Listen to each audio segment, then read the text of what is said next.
The year is 1241. Snow falls across the Hungarian plains as hoofbeats thunder through the darkness. European knights, their armour gleaming in the moonlight, charge forward with the confidence of men who have never known defeat. They are about to meet an enemy unlike anything they have ever faced, an enemy whose very name strikes terror across continents, the Mongols. Within hours, these proud warriors lie broken in the mud, their severed heads paraded on spears as trophies of conquest. The greatest military machine the world has ever seen rolls westward like an unstoppable tide. But this is not where our story ends. This is where it truly begins. Picture yourself standing on the walls of Paris in the spring of 1242. The Seine flows peacefully below, merchants hawk their wares in the bustling markets, and the great cathedral of Notre-Dame rises majestically into the sky. Life in the most powerful city of medieval Europe continues as it has for generations. But on the horizon, something approaches that will change everything forever. What if the Mongol war machine, having crushed every army in its path, had not turned back at the gates of Western Europe? What if Batu Khan, grandson of the legendary Genghis, had received different orders? What if those thundering hooves had continued their relentless march until they echoed through the cobblestone streets of Paris itself? Welcome to a journey through one of history's most terrifying what-ifs. I'm your guide through this alternate timeline, and together we're about to explore a scenario that would have reshaped the entire course of human civilization. We'll witness the clash between two worlds, East and West, nomad and settler, in a confrontation that could have rewritten everything we know about European history. But first, let me paint you a picture of just how close this nightmare scenario came to reality. By the time you finish this video, you'll understand why medieval chroniclers called the Mongols the devil's own horsemen, and why their approach toward Paris would have been nothing short of an apocalypse for medieval Europe. The Mongols weren't just another barbarian horde stumbling out of the steppes. They were a precision instrument of warfare, honed to perfection by one of history's greatest military minds. When Genghis Khan died in 1227, his empire stretched from the Caspian Sea to the Sea of Japan. But his successors weren't content to rest on those laurels. Under Genghis Khan, Genghis' son, the empire exploded outward in every direction like a star-going supernova. In 1235, Genghis made a decision that would send shockwaves across Europe. He ordered his nephew Batu Khan to lead a massive westward expansion. This wasn't some random raid for plunder. This was a systematic campaign of conquest designed to bring the entire known world under Mongol rule. And they had the tools to do it. Picture an army unlike anything Europe had ever faced. These weren't the heavily armoured knights that dominated medieval battlefields. The Mongols were speed incarnate, each warrior maintaining 3 or 4 horses, allowing them to travel at breakneck pace for days without stopping. They could cover distances that would take European armies weeks in just a matter of days. When they struck, it was like lightning, devastating and utterly unpredictable. But their mobility was just the beginning. The Mongols had absorbed the military innovations of every civilization they'd conquered. From China, they brought gunpowder weapons, the first time such devastating technology had been unleashed on European soil. Imagine the terror of medieval defenders as bombs filled with Greek fire or shrapnel exploded over their city walls, launched by catapults operated by engineers who had perfected their craft, conquering the greatest fortifications in the world. Their archery was legendary. A Mongol warrior could accurately hit targets at 150 metres and launch volleys at distances up to 400 metres. European knights, weighed down by heavy armour and trained for close combat, found themselves slaughtered before they could even reach their enemies. The traditional European method of warfare, built around heavily armoured cavalry charges, crumbled like paper before Mongol tactics, and their strategies, pure genius wrapped in calculated brutality. The Mongols perfected the feigned retreat, drawing overconfident enemies into carefully prepared traps. They mastered the tulugma, a pincer movement that could envelop entire armies. Most terrifying of all was the nurge, a hunting tactic scaled up for warfare where Mongol forces would surround their enemies in an ever-shrinking circle, like wolves cornering their prey. By 1241, this unstoppable force had already crushed the armies of Poland and Hungary. At the Battle of Legnica, they faced a coalition of Poles, Moravians and Knights Templars. The result? Complete annihilation. The Mongols paraded through the city with the severed head of Henry II of Silesia, sending a message that echoed across Europe: resistance is futile. 2 days later, at the Battle of Mohi, they demonstrated their tactical supremacy once again. The Hungarian army, one of the most formidable forces in medieval Europe, was trapped using the Nerj and systematically destroyed. Estimates suggest the Hungarians lost over 10,000 men, with the Mongols allegedly filling 9 sacks with severed ears as trophies. Half of Hungary's population would die in the devastating invasion that followed. But here's where history took a different turn. Just as Batu Khan's forces were poised to continue their westward advance, news arrived that would change everything. Ögedei Khan, the great Khan of the Mongol Empire, had died in December 1241. Mongol tradition demanded that all princes of Genghis Khan's bloodline return to Mongolia to elect a new leader. The invasion of Europe ground to a halt. Batu Khan's armies withdrew eastward, leaving behind a Europe that barely understood how close it had come to total conquest. But what if that message had never arrived? What if Ögedei had lived just a few more years? What if Batu Khan had received orders not to return, but to continue the conquest until he reached the Atlantic Ocean itself? This is where our alternate timeline begins. In this scenario, the Mongol war machine doesn't pause, it doesn't retreat.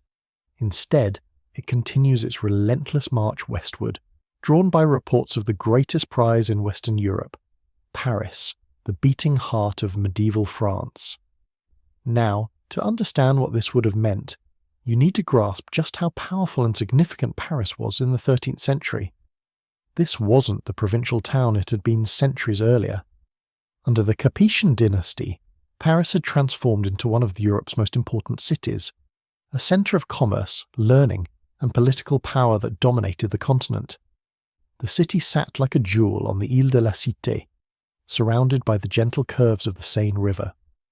The royal palace rose majestically from the island's heart, while the magnificent Notre-Dame Cathedral, begun in 1163, reached toward the heavens as a testament to both divine glory and human ambition. Stone walls built by Philip II before his departure for the Third Crusade protected both the left and right banks, creating a fortress that had never fallen to foreign conquest.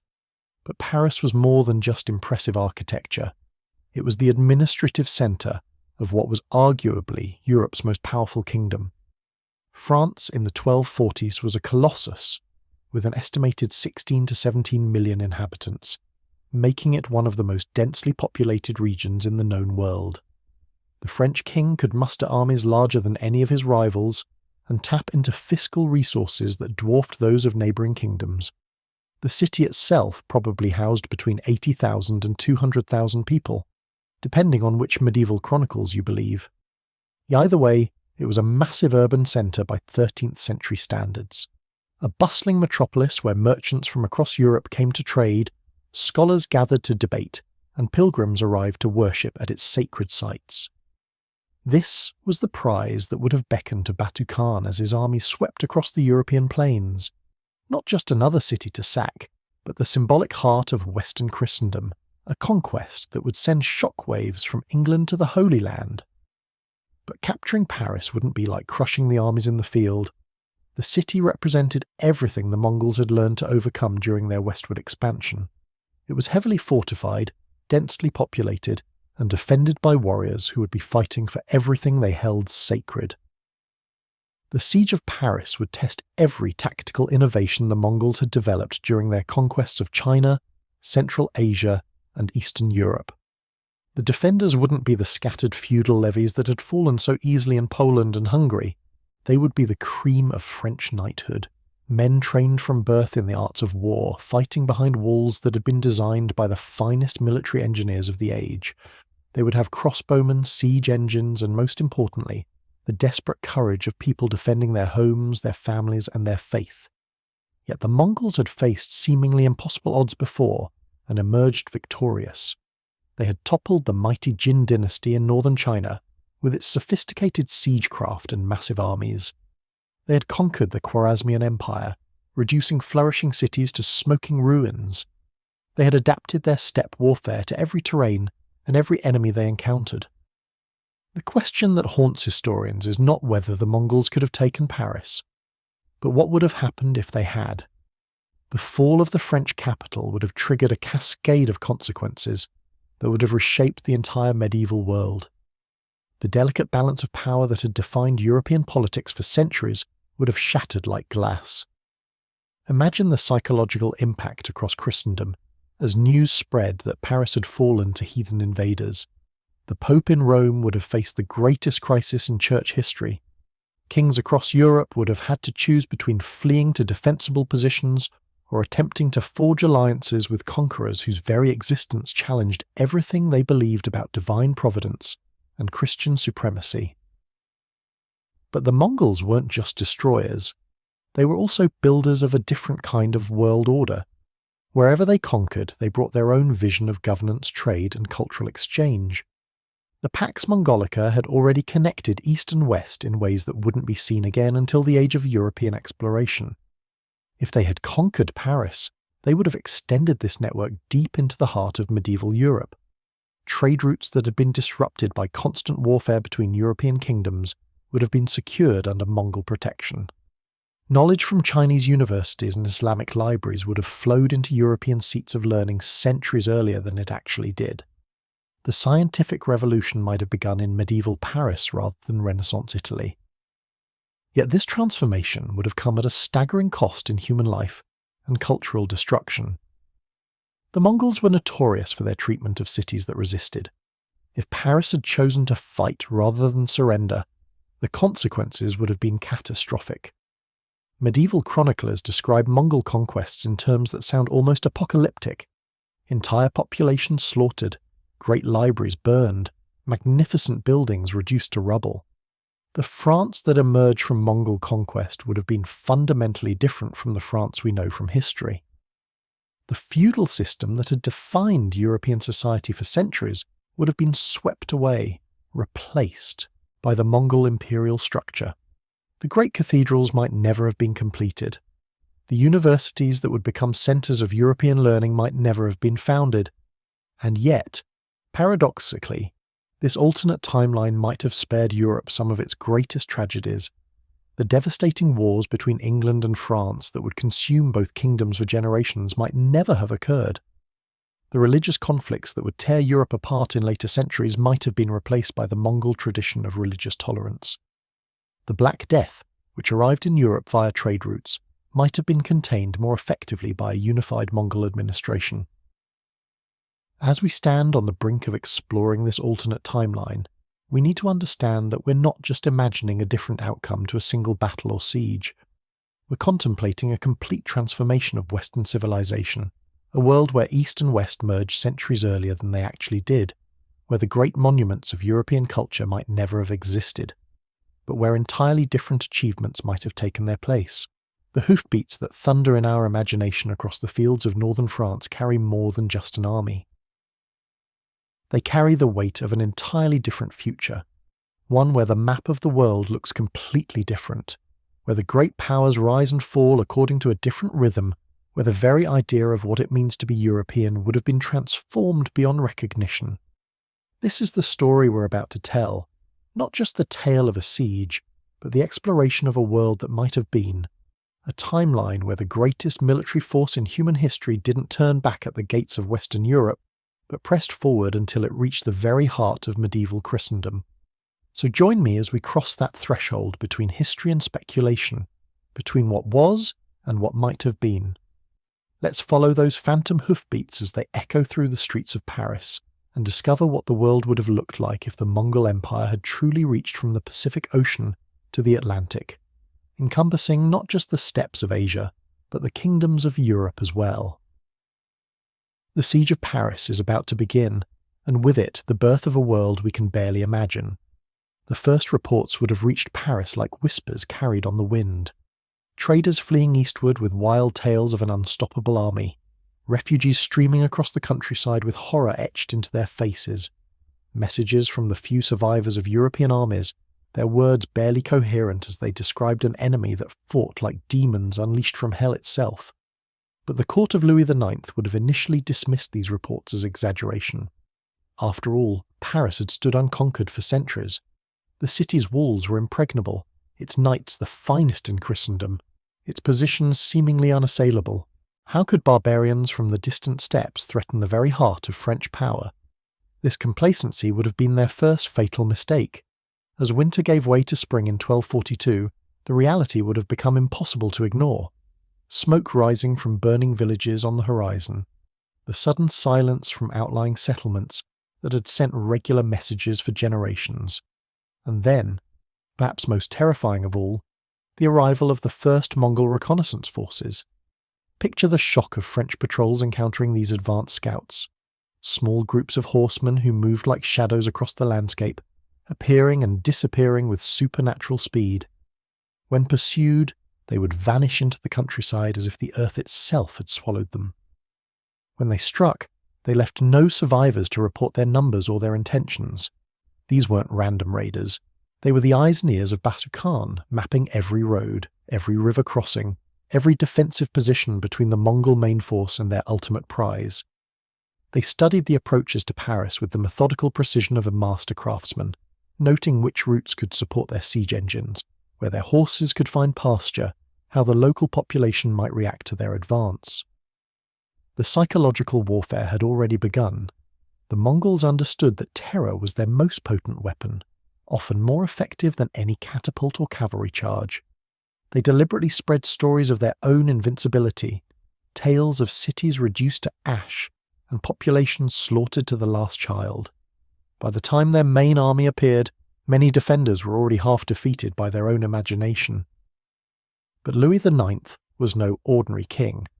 Known to history as Saint Louis, he possessed both the strategic mind of a great military commander and the unshakable faith of a true believer. As reports of the approaching Mongol army became impossible to deny, he would have responded with characteristic decisiveness and careful planning. The first step would have been mobilizing every available resource. Messengers would have ridden out to summon the great nobles of France, calling in feudal obligations that bound the kingdom's most powerful lords to their sovereign.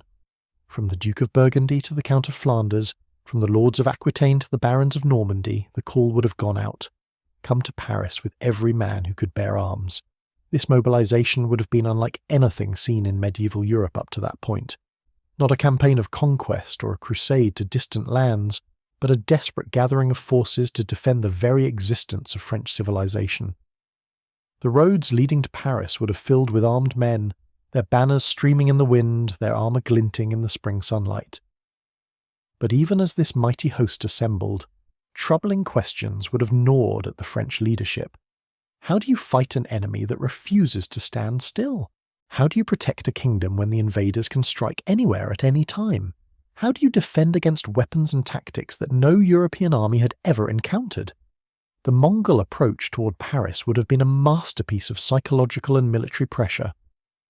Rather than advancing in a single overwhelming thrust, Batu Khan would have likely divided his forces into multiple columns, each taking a different route toward the capital. This strategy would have served multiple purposes, all of them calculated to maximize French confusion and terror. The western column might have swept through Normandy, threatening the English possessions and forcing the French to consider whether their ancient enemies across the Channel might ally with the Mongol invaders. The eastern forces could have driven through Champagne, severing the trade routes that connected Paris to the German lands and the Italian city-states. A southern thrust might have advanced through Burgundy, cutting off potential reinforcements from the Mediterranean regions. Each column would have left devastation in its wake, not from mindless destruction, but from calculated brutality designed to send a message. Villages that surrendered would have been spared but stripped of supplies and horses. Those that resisted would have been obliterated so completely that travellers decades later would find only empty fields where bustling communities once stood. The speed of the Mongol advance would have been breathtaking to medieval observers. European armies typically moved at the pace of their slowest elements, covering perhaps 10 or 15 miles per day under optimal conditions. The Mongols, with their multiple horses and streamlined logistics, could cover 50 miles or more in a single day, appearing where no one expected them, and vanishing before effective resistance could be organised. As these columns converged on the Ile-de-France, the region surrounding Paris, French defenders would have found themselves constantly reacting rather than acting. Every plan to intercept the invaders would have been rendered obsolete by the time it could be implemented. Every attempt to predict Mongol movements would have been confounded by their fluid tactics and supernatural mobility. The siege of Paris itself would have begun before the city's defenders even realized it. Unlike European sieges, which typically involved surrounding a target and cutting off all access, the Mongols would have employed a more sophisticated approach. They would have established control over the surrounding countryside gradually, like a tightening noose, making it increasingly difficult for supplies to reach the city or for defenders to communicate with the outside world. French foraging parties would have found themselves ambushed by Mongol cavalry. Supply convoys would have disappeared without a trace. Messenger pigeons would have been shot down by archers whose accuracy bordered on the supernatural. Slowly but inexorably, Paris would have found itself isolated from the kingdom it ruled, cut off from the resources and information that kept any medieval city alive. The walls that had protected Paris for generations would have suddenly seemed inadequate against an enemy that brought siegecraft perfected through decades of conquering the world's greatest fortifications. Chinese engineers in Mongol service had reduced cities far more formidable than Paris.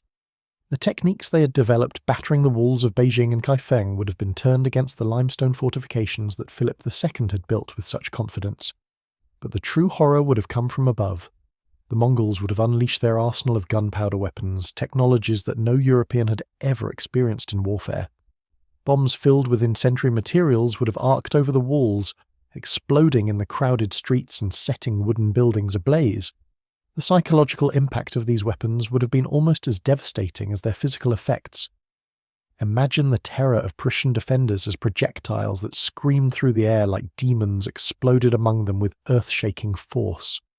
European soldiers had faced arrows and catapult stones, but nothing had prepared them for weapons that seemed to harness the power of thunder itself. The very sound of these explosions would have convinced many that they were facing supernatural forces. The siege engines themselves would have been marvels of engineering that dwarfed anything in the European arsenal. Trebuchets powered by counterweights that could hurl massive stones with devastating accuracy. Catapults that could launch multiple projectiles simultaneously, creating deadly crossfires that made the walls themselves death traps for defenders. Mobile towers that could be wheeled up to the fortifications, allowing Mongol assault troops to attack at wall height. Most terrifying of all would have been the systematic nature of the Mongol assault. This wouldn't have been the chaotic melee that characterized most medieval sieges.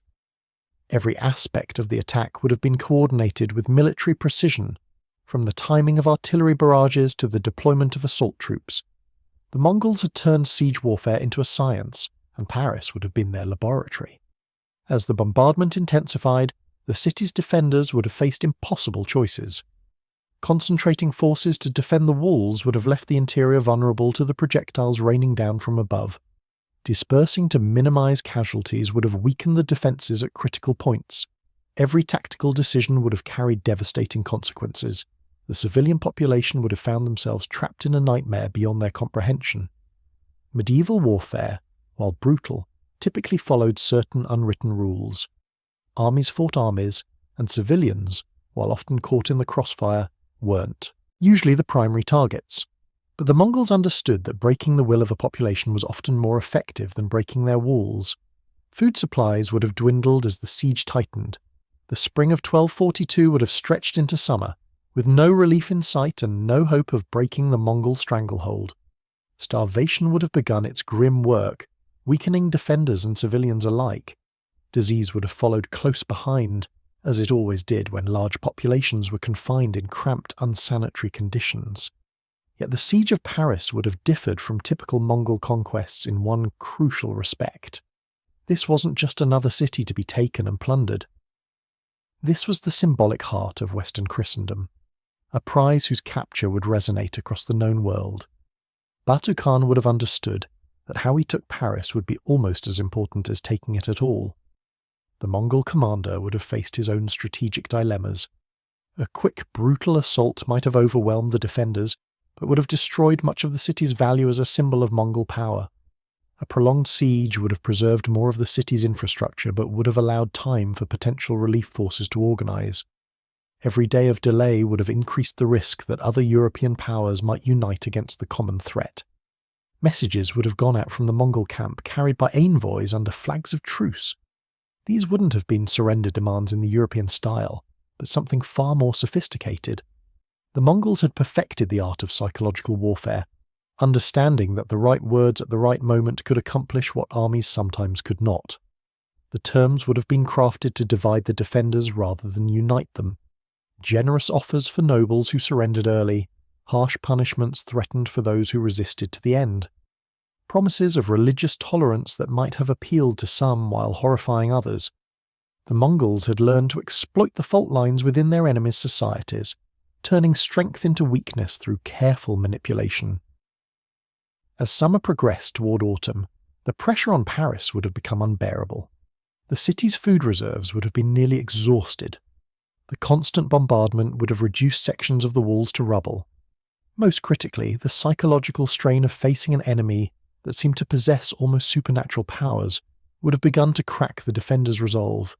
This is when the true genius of Mongol warfare would have revealed itself, not in a single decisive assault, but in the gradual erosion of everything that made resistance possible. The slow strangulation of hope itself, conducted with the methodical precision of master strategists who had perfected their craft across 3 continents. The fall of Paris wouldn't have come with trumpets and charging cavalry. It would have arrived, like a whisper in the night, as the last defenders finally accepted what many had known for months, that resistance was futile, that survival lay only in submission, and that the world they had known was ending forever. But even as the city prepared for its final moments of independence, none of its inhabitants could have imagined what would come next. The Mongol conquest of Paris wouldn't have been an ending, but a beginning. The birth of a new world order that would have transformed not just France, but all of Europe, in ways that would have echoed through the centuries. The gates are about to open, and history itself is about to change forever.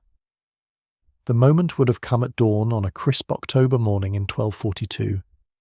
As mist rose from the Seine, and the first pale light touched the spires of Notre-Dame, the great gates of Paris would have swung open for the last time as a free city.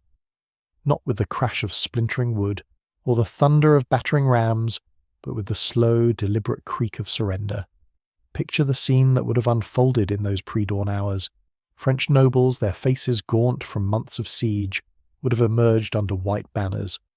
Behind them, the surviving defenders would have laid down their weapons in neat piles, the metal catching the early morning light like tears frozen in steel. And behind them, the people of Paris, perhaps 100,000 souls, would have gathered to witness the end of their world. The Mongol response would have been choreographed with theatrical precision. This wasn't just the capture of another city. It was a statement that would echo across continents. Batu Khan would have understood that every gesture, every decision made in these crucial hours, would be carried by survivors and messengers to every court in Europe.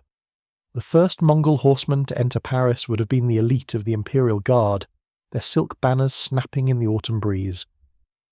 These weren't the rough steppe warriors of European imagination, but the polished veterans of a dozen conquered empires. Their armour gleamed with exotic metals, their weapons bore the finest craftsmanship of Chinese smiths, and their discipline would have been absolute. Behind them would have come Batu Khan himself, not as a barbarian chieftain, but as a prince of the greatest empire the world had ever known. His entrance into Paris would have been a masterpiece of psychological theatre, designed to demonstrate both the futility of resistance and the benefits of submission. The message would have been clear. This is not destruction, but transformation. The immediate aftermath of the conquest would have shattered every assumption Europeans held about barbarian invasions. There would have been no orgy of destruction, no mass slaughter of civilians, no burning of the great cathedral. Instead, the Mongols would have implemented the administrative system that had proven so effective across their vast empire. The first shock would have been the speed of organization. Within days, Mongol administrators would have catalogued every resource, every skill, every potential asset within the city. Chinese bureaucrats, Persian scholars, and Turkic merchants would have flooded into Paris, bringing with them systems of governance that Europeans had never imagined possible. The surviving French nobility would have faced a choice that would have torn at the very foundations of their identity: submit completely to Mongol authority and retain some measure of a local power, or resist and face annihilation. Most would have chosen survival, but the cost would have been their souls. To serve the Mongol Khan meant abandoning centuries of tradition, of Christian obligation, of everything that defined what it meant to be a French lord. Yet some would have found unexpected opportunities in this new order. The Mongols were notorious for promoting talent regardless of birth or background. A merchant's son with administrative skills might have found himself governing territories that had once been ruled by ancient bloodlines. A craftsman with engineering knowledge could have risen to positions of influence that would have been impossible under the rigid hierarchies of feudal Europe. The transformation of Paris itself would have been breathtaking in its scope and speed. Mongol engineers, drawing on techniques perfected in China and Persia, would have begun expanding the city's infrastructure almost immediately. New districts would have risen beyond the traditional walls, designed not for defence but for trade and administration. The great markets of Paris would have been revolutionised overnight. Goods from across the Mongol Empire would have flowed into the city along trade routes secured by imperial authority. Silk from China, spices from India, precious metals from the Urals, all would have transformed Paris into a commercial hub that rivaled the greatest cities of Asia. But perhaps the most profound changes would have been intellectual and cultural. The Mongols brought with them a tradition of religious tolerance that would have seemed almost incomprehensible to medieval Europeans. Buddhist monks, Islamic scholars, and Christian theologians would have found themselves sharing the same city, their debates and exchanges creating an intellectual ferment unlike anything Europe had experienced. The University of Paris, already emerging as one of Europe's great centres of learning, would have been transformed into something unprecedented. Chinese mathematical texts, Islamic astronomical treatises, and Persian philosophical works would have poured into European hands centuries before they actually did. The scientific revolution might have begun in 13th century Paris rather than 16th century Italy. Yet this transformation would have come at a cost that cannot be measured in gold or territory. The France that emerged from Mongol conquest would have been unrecognisable to its former inhabitants. The feudal bonds that had held society together for centuries would have been severed overnight. The Christian worldview that had provided meaning and structure to European life would have been challenged by exposure to Buddhist and Islamic thought. The great cathedrals that were rising across France might never have been completed, not because the Mongols would have destroyed them, but because the cultural imperative to build them would have vanished. Resources that might have gone to glorifying God would have been redirected to glorifying the Khan. The Gothic architecture that would have defined European aesthetics for centuries might have given way to the soaring arches and intricate geometries of Islamic design. The ripple effects would have spread far beyond Paris itself. News of the city's fall would have reached every court in Europe within weeks, carried by refugees, merchants, and the Mongols' own efficient communication system. The psychological impact would have been devastating. If Paris could fall, if the heart of Christendom could be conquered by heathen invaders, then nowhere was safe. King Henry III of England would have faced an impossible choice: attempt to forge an alliance with the Mongols against his traditional French enemies, or prepare for an invasion that might have come within months. The English Channel, which had protected Britain for centuries, would have seemed like a very narrow moat indeed when faced with an empire that had already conquered half the known world. The Holy Roman Emperor Frederick II would have found his long-running conflict with the Pope suddenly irrelevant. Both would have faced an existential threat that dwarfed their petty squabbles over temporal versus spiritual authority. The prospect of Mongol hordes sweeping into Germany and Italy would have forced a reconciliation born of sheer terror. But perhaps the most profound impact would have been on the institution of the papacy itself. The Pope in Rome would have faced the greatest crisis in Christian history. How do you explain the triumph of pagans over the faithful? How do you maintain claims of divine authority when God's own city has fallen to infidels?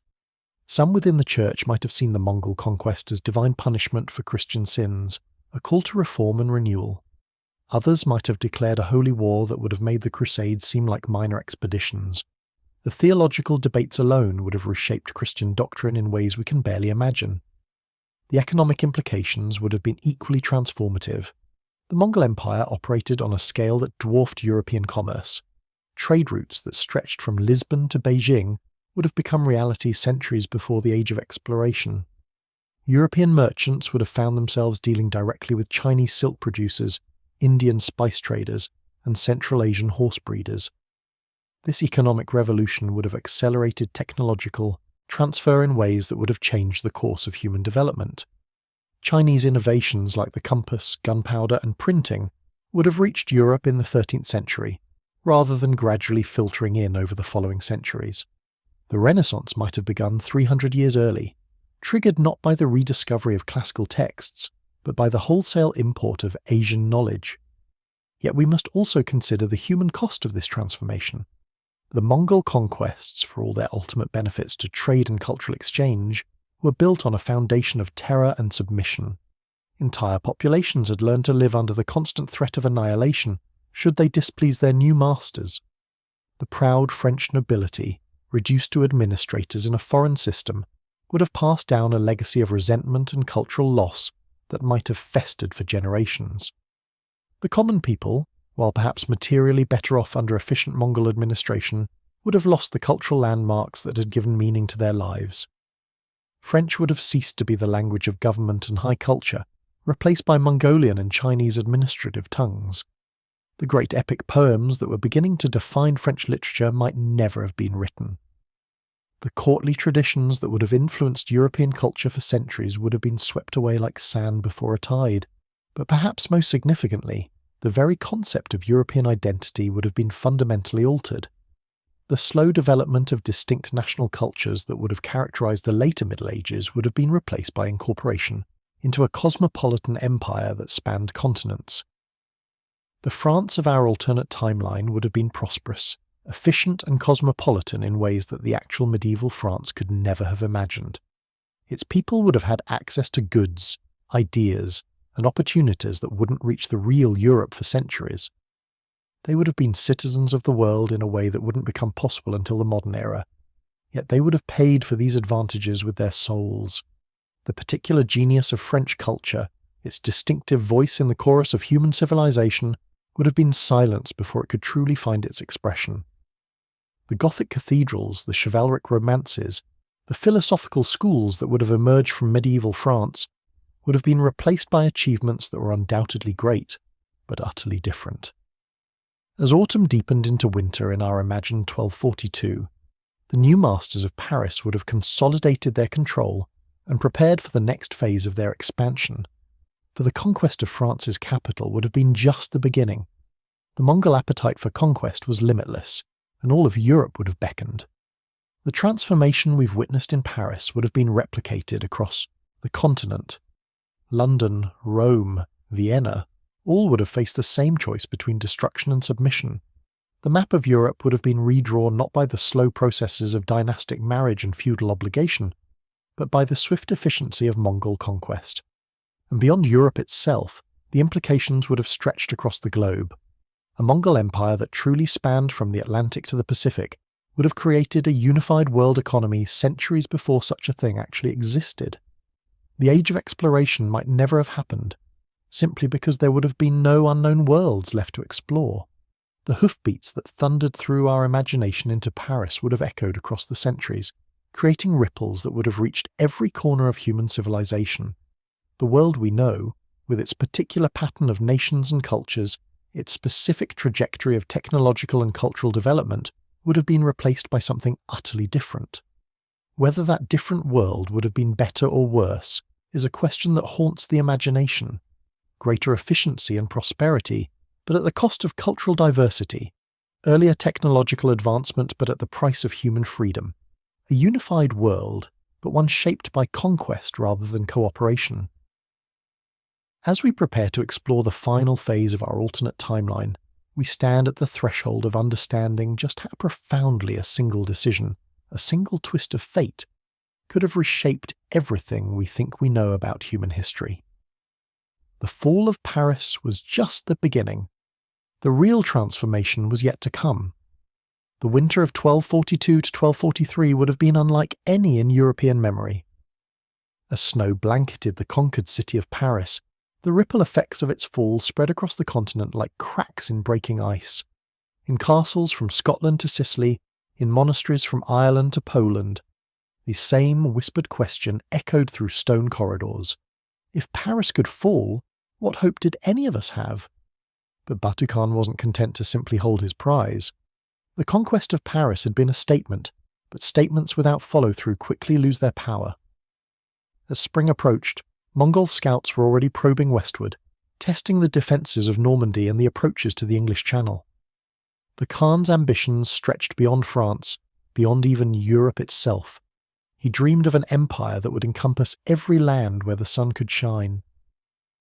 The English court received the first reports of Mongol movements with a mixture of terror and opportunism that would have been comical if the stakes weren't so deadly serious.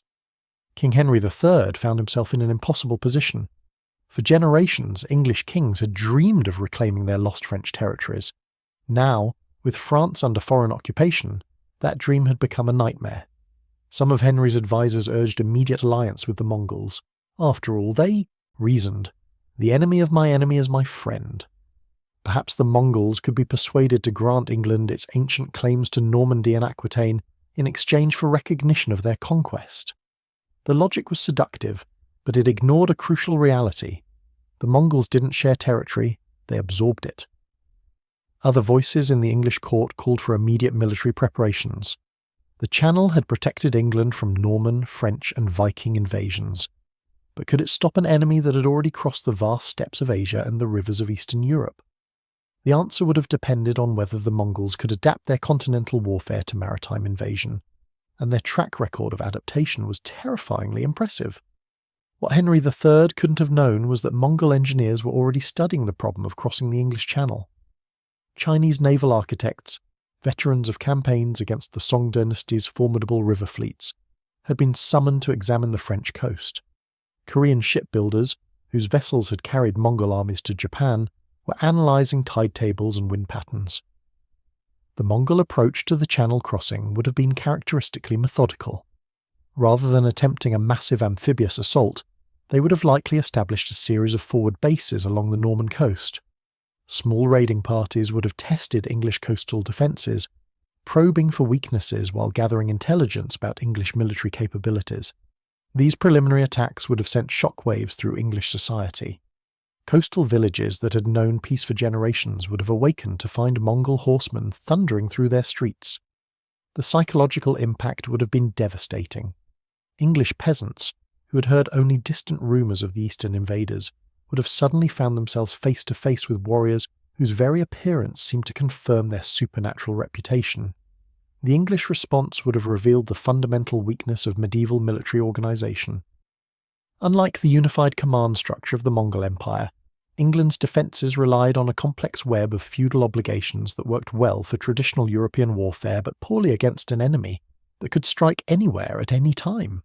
Local lords would have fortified their own castles while leaving neighbouring territories undefended. Coastal towns would have been abandoned as their populations fled inland, taking with them the very resources that any defence would have required. The English military machine, designed for set-piece battles and formal sieges, would have struggled to respond to an enemy that refused to fight by European rules. But the Mongols wouldn't have been the only force reshaping the English landscape. The mere threat of invasion would have triggered massive population movements as people fled the vulnerable coasts for the supposed safety of the interior.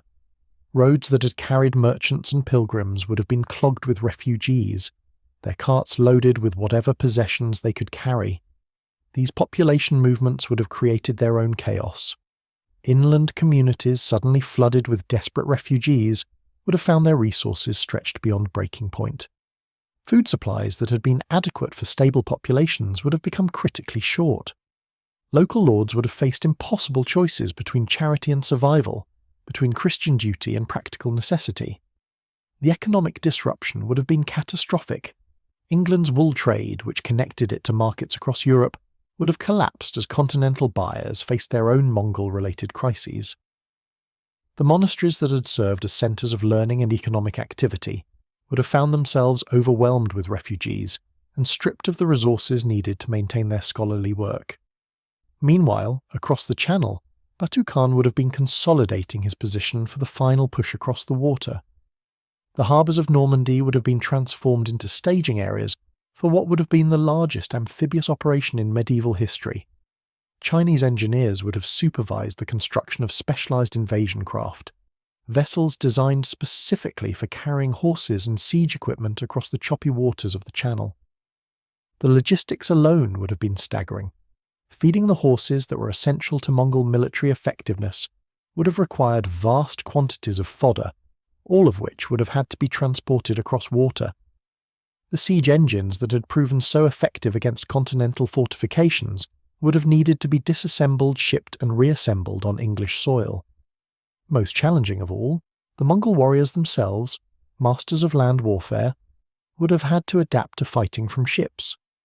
Yet the Mongols had faced similar challenges before. Their invasions of Japan had required them to develop amphibious capabilities from scratch. Their campaigns in Southeast Asia had forced them to master river and coastal warfare. The English Channel, while formidable, was not insurmountable for an empire that had already proven its ability to adapt to any terrain or challenge. The actual invasion, when it came, would have been unlike anything in European military history. Rather than the single massive assault that characterized most medieval invasions, the Mongols would have likely launched simultaneous attacks at multiple points along the English coast. Dover, Portsmouth, and the Isle of Wight would have all faced Mongol landing forces, stretching English defences beyond their capacity to respond effectively. The battles that followed would have been catastrophic for English arms. English knights, trained for individual combat and formal duels, would have been slaughtered by Mongol archers who could accurately target them from distances that made their heavy lances useless. English castles, designed to withstand traditional siege engines, would have crumbled under bombardment from Chinese gunpowder weapons. Most devastating of all would have been the speed of the Mongol advance. English defensive plans, based on the assumption that any invasion force would need time to establish supply lines and consolidate territorial gains, would have been rendered obsolete by Mongol mobility. Cities that expected weeks of warning before any attack would have found Mongol cavalry at their gates within days of the initial landings. London itself would have fallen within a month of the Channel crossing. The great city, protected by the Thames and its own substantial walls, would have seemed impregnable to medieval military thinking. But the Mongols would have approached it as they had approached every other great city in their path, not as an obstacle to be overcome, but as a problem to be solved through superior organisation and technology. The Siege of London would have demonstrated the full sophistication of Mongol military engineering. Rather than simply surrounding the city and waiting for starvation to do their work, they would have systematically dismantled its defences using techniques perfected during their conquests of Chinese strongholds. The London Bridge, that marvel of medieval engineering, would have been targeted by specialised demolition teams. The Tower of London, symbol of royal power, would have faced bombardment from siege engines positioned with mathematical precision. But perhaps most shocking to English defenders would have been the Mongol treatment of prisoners and surrendering populations. Europeans expected conquering armies to behave with predictable brutality, slaughtering some and enslaving others according to established patterns. The Mongols, however, operated according to different principles entirely. Skilled craftsmen would have been spared and relocated to where their talents could best serve the empire. Scholars and clerks would have found themselves pressed into administrative service. Even members of the nobility might have discovered opportunities for advancement within the Mongol hierarchy, provided they could abandon their allegiances to the old order completely. This selective treatment would have created profound divisions within English society. Families would have been torn apart as some members chose collaboration, while others clung to resistance.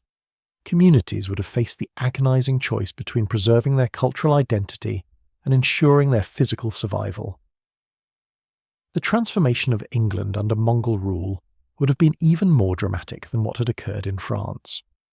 England's island isolation, which had protected it from continental influences, would have made it particularly vulnerable to complete cultural transformation. Without the gradual exposure to foreign ideas that characterized continental Europe, English society would have had no framework for understanding or resisting the Mongol system. The English language itself would have been fundamentally altered. Mongolian and Chinese administrative terms would have flooded into common usage. The great literary works that were beginning to emerge in Middle English might never have been written. Replaced by translations of Asian classics or entirely new works reflecting the hybrid culture that Mongol rule would have created. The religious implications would have been equally profound.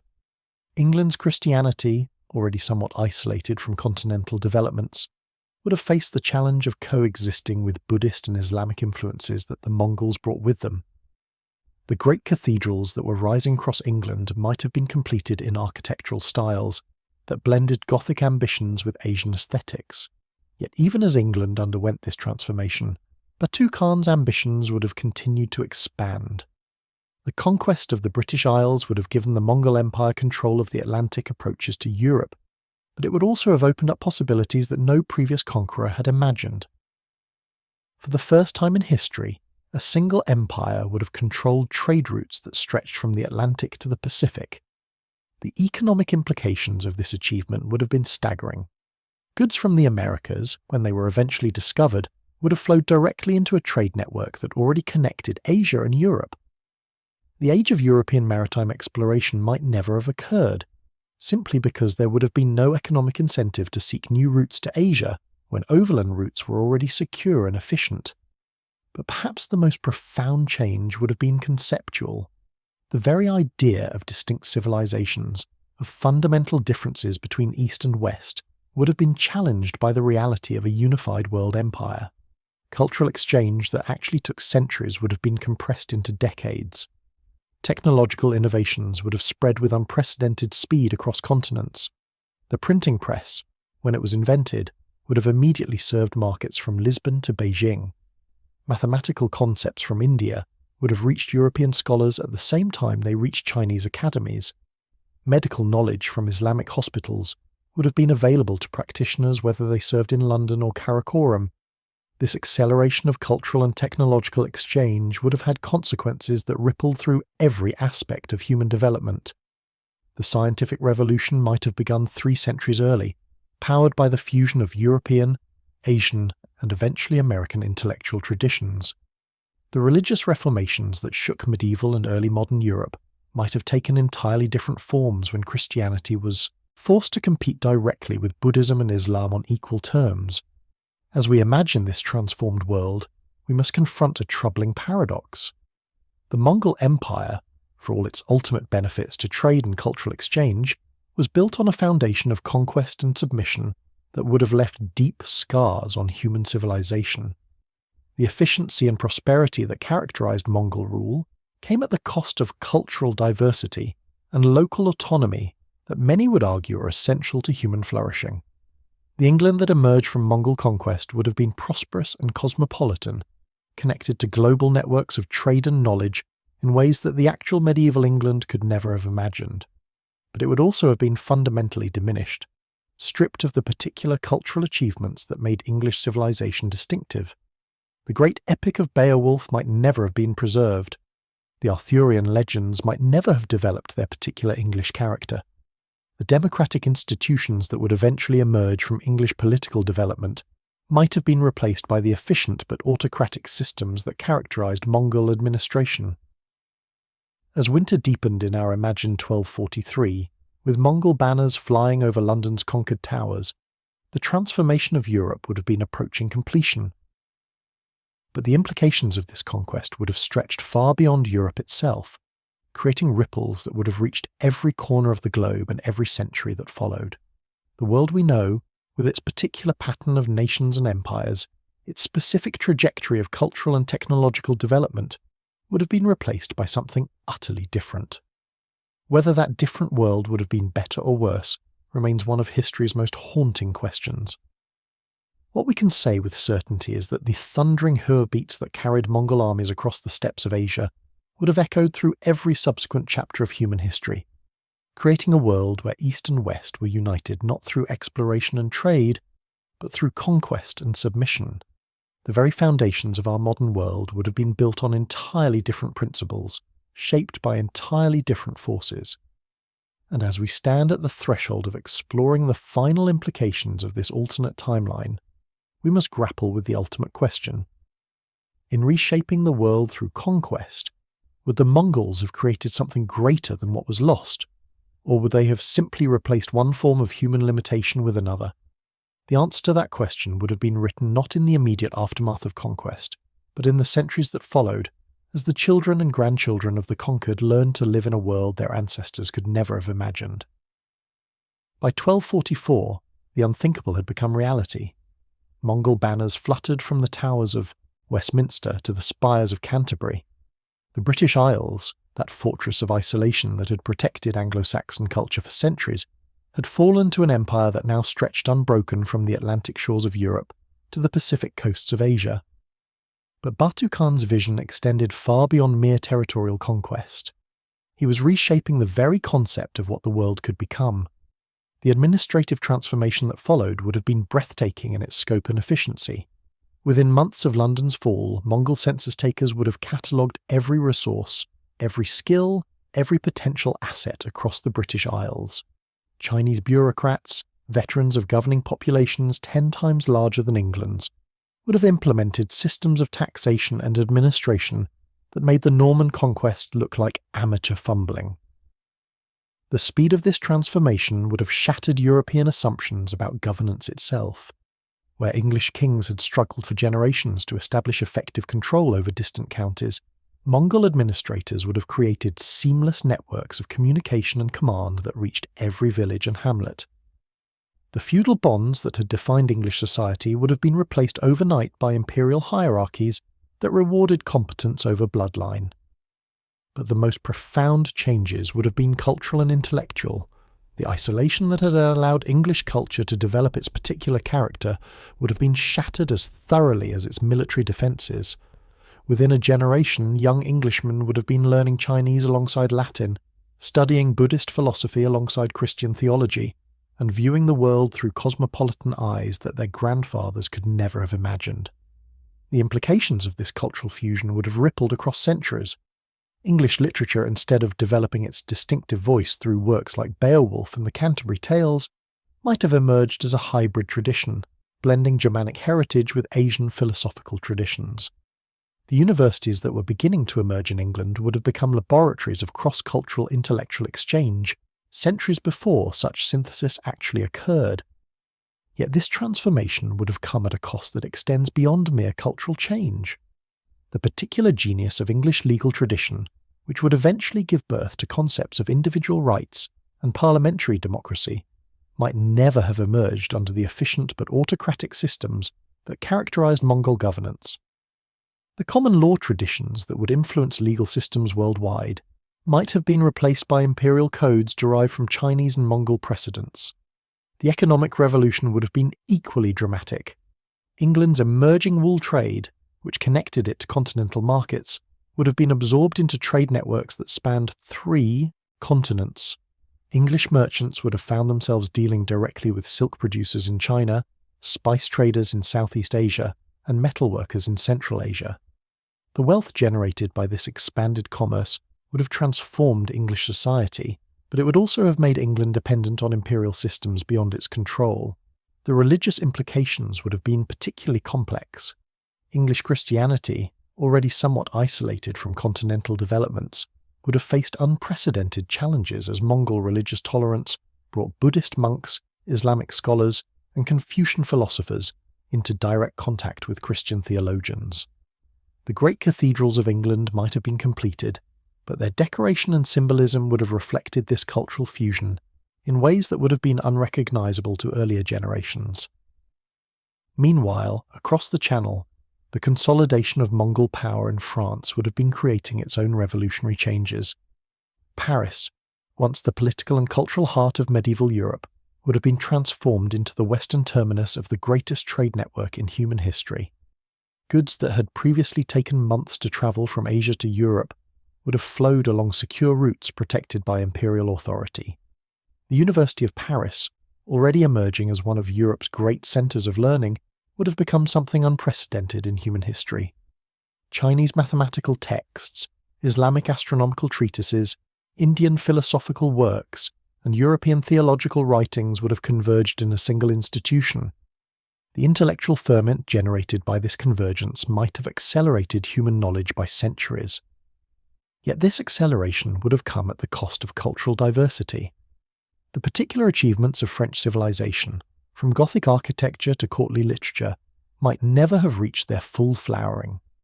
The chansons de geste that were beginning to define French literary culture might have been replaced by translations of Chinese classics, or entirely new works reflecting the hybrid civilization that Mongol rule would have created. The ripple effects would have extended far beyond the conquered territories themselves. News of Mongol victories in France and England would have reached every court in Europe, creating a psychological crisis that would have reshaped the continent's political landscape. The Holy Roman Empire, already struggling with internal divisions, would have faced the prospect of Mongol armies crossing the Rhine within months rather than years. Emperor Frederick II, locked in his perpetual struggle with Pope Innocent IV, would have found their conflict suddenly rendered irrelevant by an existential threat that dwarfed their theological disputes. The prospect of heathen armies marching on Rome itself would have forced a reconciliation born of sheer terror, but it might have come too late to organise effective resistance. The papal response to Mongol expansion would have created the greatest crisis in church history. How do you explain the triumph of pagans over Christendom's greatest kingdoms? How do you maintain claims of divine authority when God's own cities fall to infidels? The theological implications would have shattered medieval Christianity's worldview as thoroughly as Mongol armies shattered its political structures. Some within the church might have interpreted the Mongol conquests as divine punishment for Christian sins, calling for reform and renewal that might have anticipated the Protestant Reformation by centuries.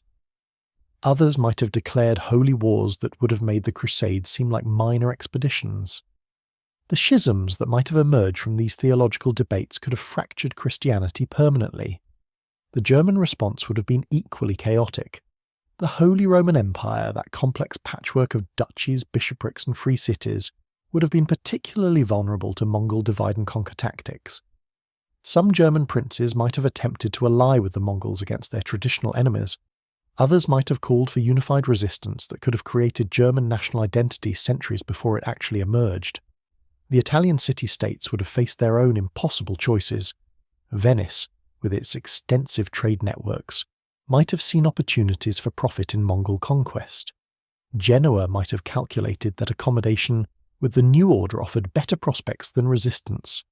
Florence and the other Tuscan cities might have attempted to maintain their independence through diplomatic manoeuvring that could have created entirely new forms of international relations.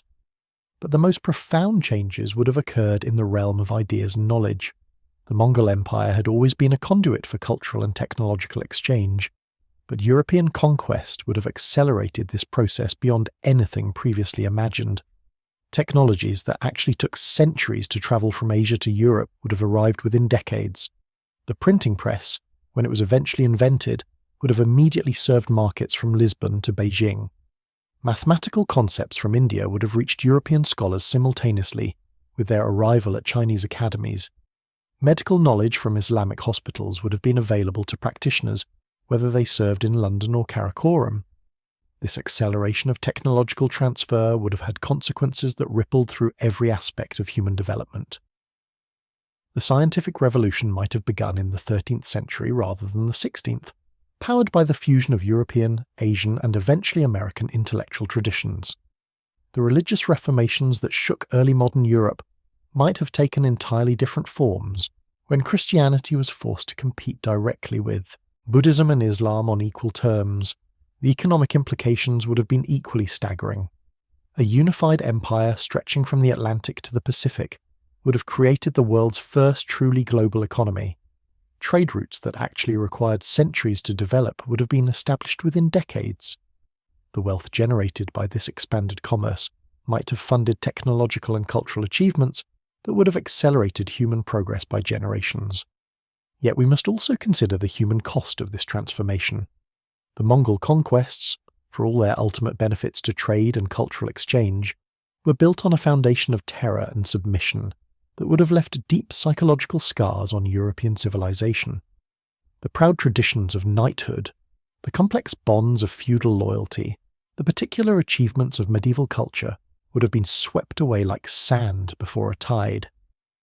The Europe that emerged from Mongol conquest would have been prosperous, efficient, and cosmopolitan in ways that the actual medieval Europe could never have imagined. its people would have had access to goods, ideas, and opportunities that wouldn't reach the real Europe for centuries. They would have been citizens of a world empire at a time when such a concept was barely imaginable. But they would have paid for these advantages with their cultural souls.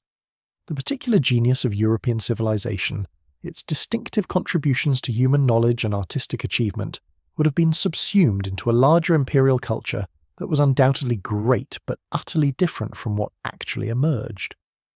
The Gothic cathedrals that define our image of medieval Europe might never have been completed in their familiar forms. The universities that preserved and transmitted classical knowledge might have developed along entirely different lines. The legal and political traditions that would eventually give birth to concepts of individual rights and democratic governance might have been replaced by imperial systems that were efficient but autocratic. The literature that defined European culture, from the Matter of Britain to the Chanson de Geste, might never have emerged in recognizable form. The philosophical traditions that would shape European thought for centuries might have developed as hybrids of Christian, Buddhist, and Confucian influence that would have been unrecognizable to later generations. As we imagine this transformed world, we must grapple with questions that strike at the heart of human values.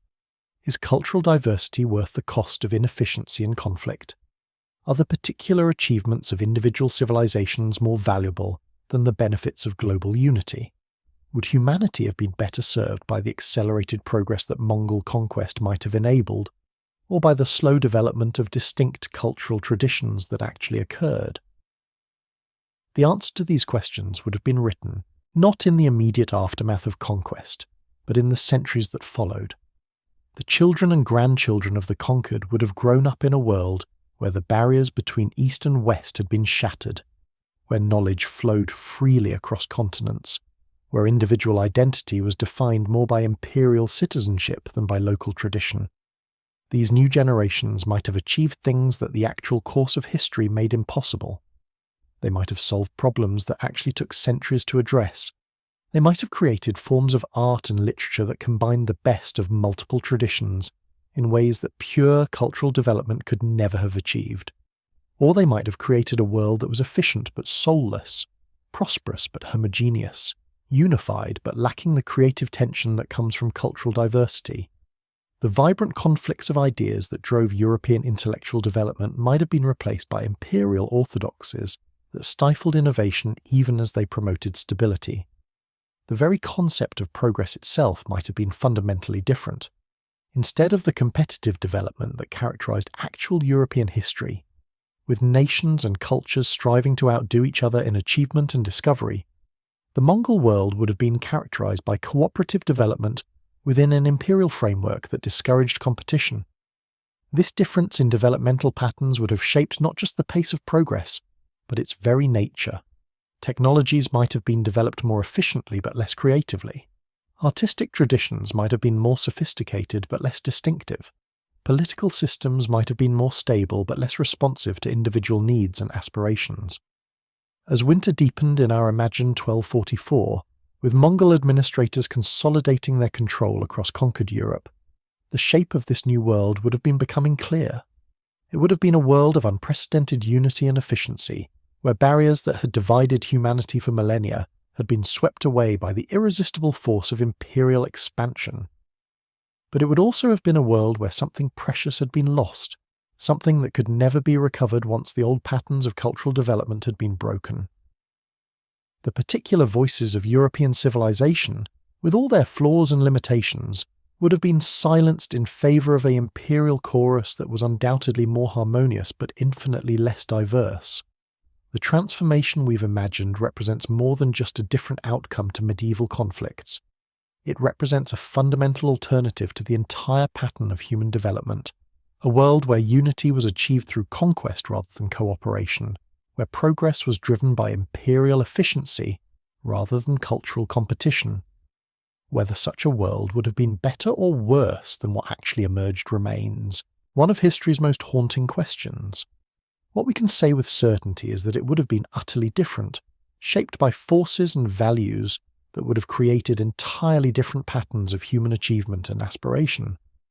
The hoofbeats that thundered through our imagination across the plains of Europe would have echoed through every subsequent century, creating ripples that would have reached every corner of human civilization. The world we know, with its particular mixture of conflict and cooperation, diversity and unity, would have been replaced by something that was simultaneously more impressive and more troubling. As we prepare to explore the final implications of this alternate timeline, we stand at the threshold of understanding just how profoundly a single historical turning point could have reshaped the entire trajectory of human civilization. The conquest of Europe was just the beginning. The real question is what kind of world would have emerged from the ashes of the old order, and whether humanity would have been served better by the path actually taken or by the road not travelled. By 1250, the impossible had become inevitable. 8 years after Mongol banners first cast their shadows over Notre-Dame spires, the ripple effects of European conquest had transformed not just the continent itself, but the very foundations of human civilization. The world map, as understood by medieval scholars, had been redrawn with strokes so bold they seemed to defy the natural order of things. In the scriptoriums of distant monasteries, chroniclers struggled to find words adequate to describe what they were witnessing. How do you capture in mere ink and parchment the overthrow of everything your ancestors believed about the natural hierarchy of nations?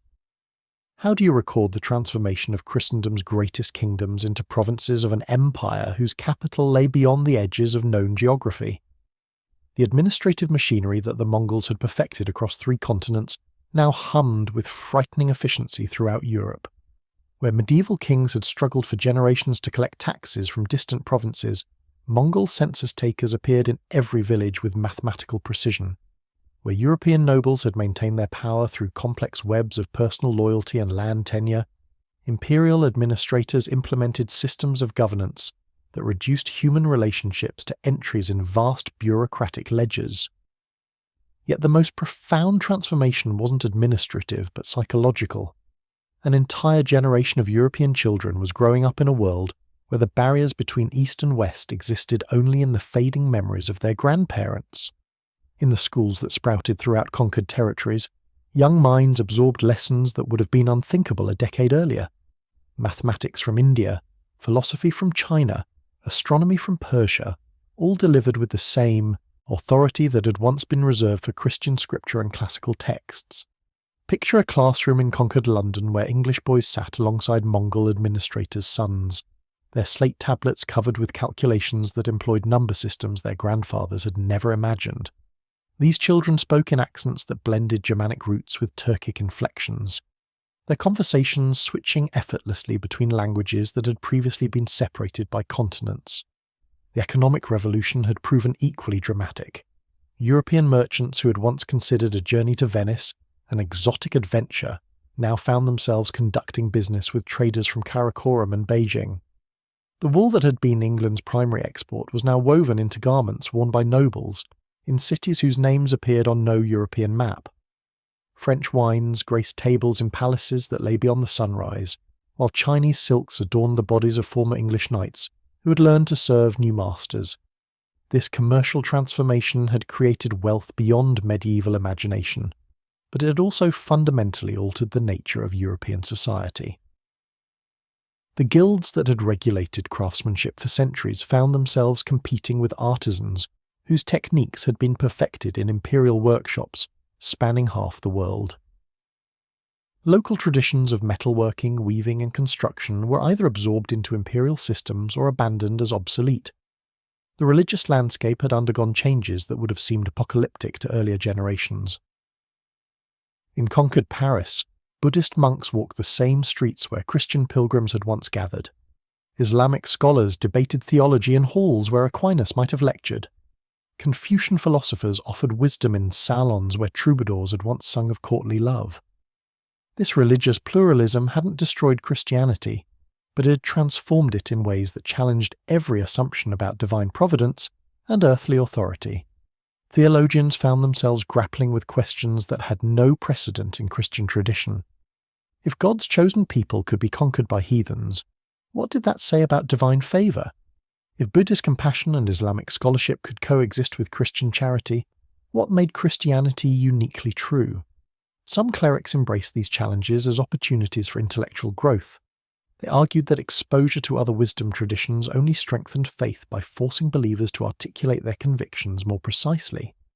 Others retreated into increasingly rigid orthodoxy, declaring that any accommodation with pagan philosophy represented a betrayal of essential truth. These theological debates raged not just in conquered territories but throughout the Christian world. In Rome, Pope Innocent IV faced pressures that no previous pontiff had confronted. Reports from conquered territories suggested that Mongol religious tolerance had actually strengthened some Christian communities by freeing them from the political entanglements that had corrupted the Church for centuries. Yet this same tolerance was being used to justify theological compromises that seemed to threaten the very foundations of Christian doctrine. The papal response would shape Christianity for centuries to come. Some cardinals urged accommodation, arguing that the Church must adapt to new realities or risk irrelevance. Others demanded crusade, insisting that Christian civilization could only be preserved through holy war against the infidel conquerors. The decisions made in those crucial years would determine whether Christianity evolved into a more cosmopolitan faith or hardened into a defensive ideology. Meanwhile, in the German lands that still remained free, the psychological impact of European conquest was creating unprecedented unity among traditionally fractious principalities. The Holy Roman Empire, that complex patchwork of competing authorities, was discovering that existential threat could accomplish what centuries of imperial ambition had failed to achieve.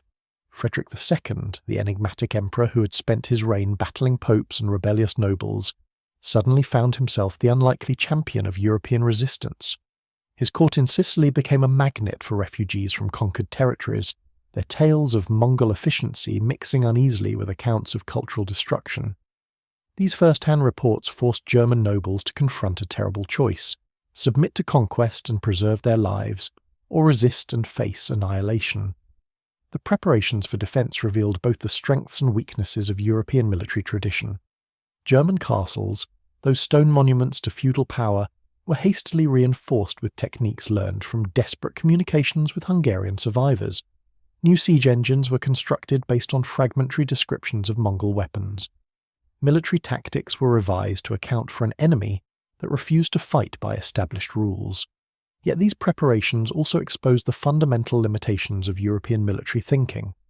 The feudal system that had defined medieval warfare was designed for conflicts between similar cultures with shared assumptions about honour, ransom, and the rules of engagement. Against an enemy that viewed war as a science rather than an art, that prized efficiency over chivalry, these traditional approaches seemed woefully inadequate. The Italian city-states faced their own version of this dilemma. Venice, with its extensive trade networks and cosmopolitan outlook, calculated that accommodation with Mongol expansion might offer opportunities for unprecedented commercial growth. Genoese merchants, already experienced in dealing with diverse cultures, sent discreet embassies eastward to explore possibilities for mutually beneficial arrangements. Florence and the other Tuscan republics found themselves torn between practical necessity and cultural identity. Their emerging traditions of self-governance and civic pride seemed incompatible with imperial submission, yet their military resources were clearly inadequate for meaningful resistance. Some floated proposals for conditional surrender that might preserve local autonomy within the imperial framework. Others prepared for sieges that they knew they could not win. These calculations weren't merely military but profoundly cultural. The Italian cities had become laboratories of innovation in banking, art, and political organization. The creative ferment that was beginning to produce what would eventually be recognized as Renaissance culture depended on the independence and competitive energy that imperial absorption would eliminate. The same dilemma faced emerging universities throughout Europe. The schools of Paris and Bologna had developed distinctive approaches to learning that reflected their particular cultural contexts. Would these traditions survive incorporation into an educational system that spanned continents? Could the scholastic method that had defined European intellectual life coexist with Buddhist logic and Confucian ethics? Early reports from conquered territories suggested that the answer was complex. Some scholars had found unprecedented opportunities for intellectual growth as barriers between different knowledge traditions collapsed. Others had watched helplessly as libraries were reorganized according to imperial priorities that had little regard for European scholarly traditions. The transformation of European law presented equally profound challenges. The Roman legal tradition that had shaped European jurisprudence for centuries was being supplemented, and in some cases replaced, by imperial codes that reflected very different assumptions about justice, authority, and individual rights. The concept of feudal obligation, which had defined European social relationships, was giving way to imperial citizenship that offered different privileges and responsibilities. These legal changes weren't merely administrative but struck at the heart of European identity. The idea that law emerged from custom and consent rather than imperial decree had been fundamental to European political development. The replacement of this tradition with efficient but autocratic imperial systems represented a transformation that went far beyond mere conquest. The economic implications continued to reverberate throughout the unconquered territories.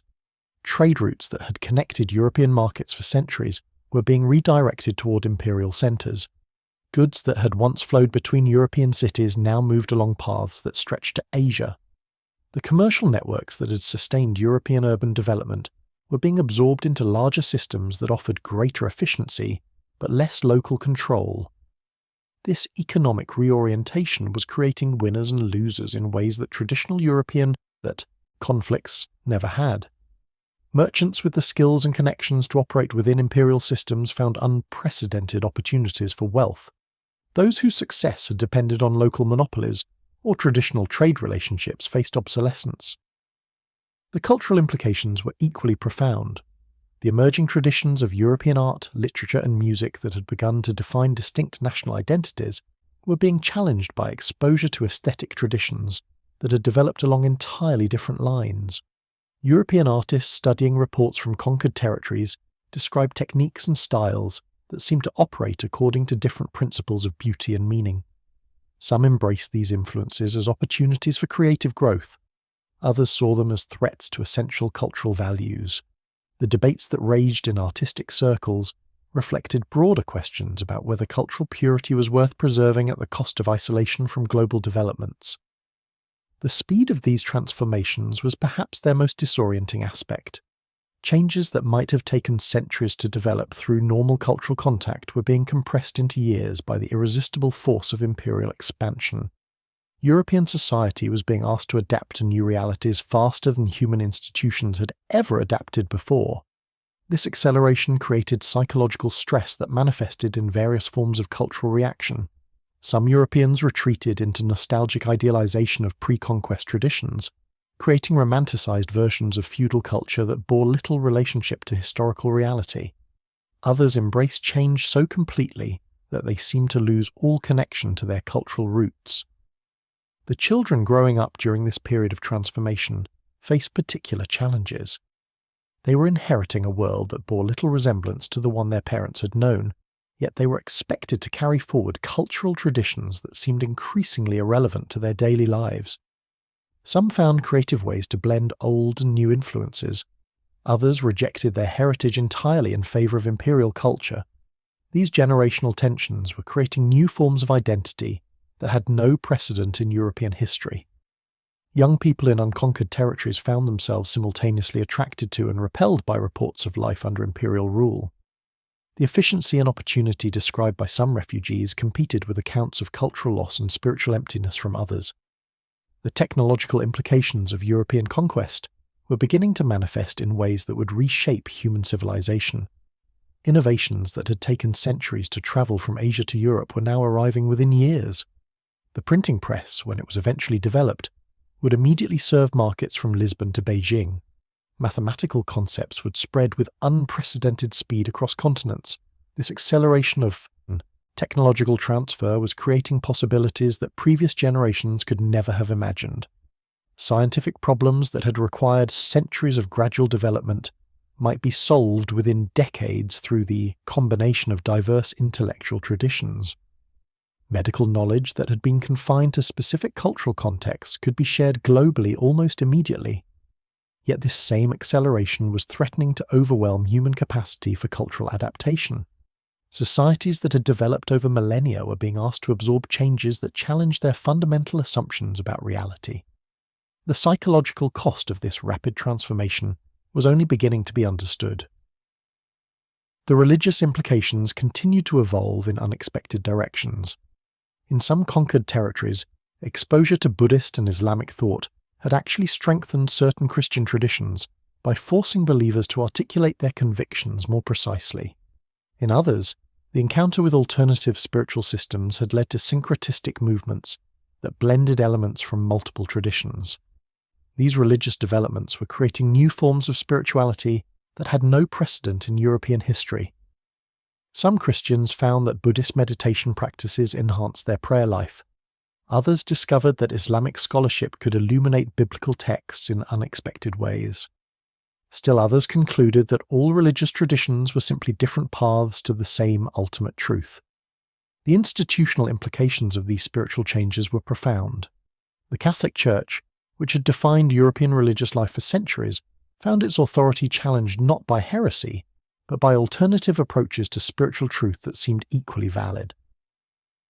The Protestant Reformation, when it eventually occurred, might take entirely different forms in a world where Christianity had already been exposed to global religious diversity. The political implications were equally complex. The concept of the nation-state, which was beginning to emerge in European political thought, was being challenged by imperial systems that operated according to entirely different principles.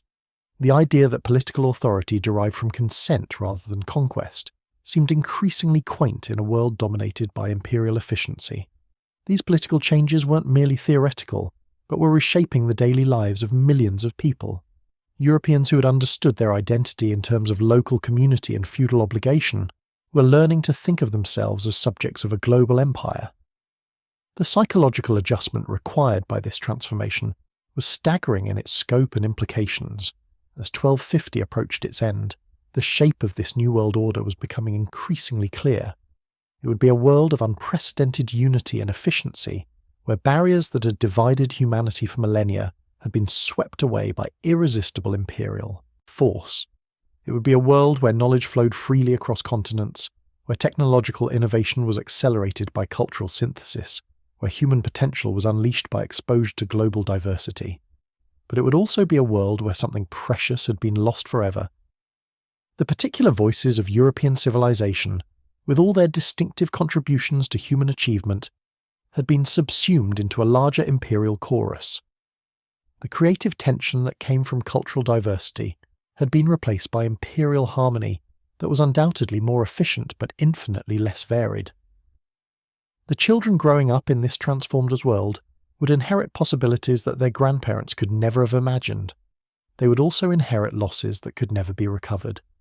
The question that haunted thoughtful observers was whether humanity would ultimately be served better by this new global unity or by the cultural diversity that had been sacrificed to achieve it.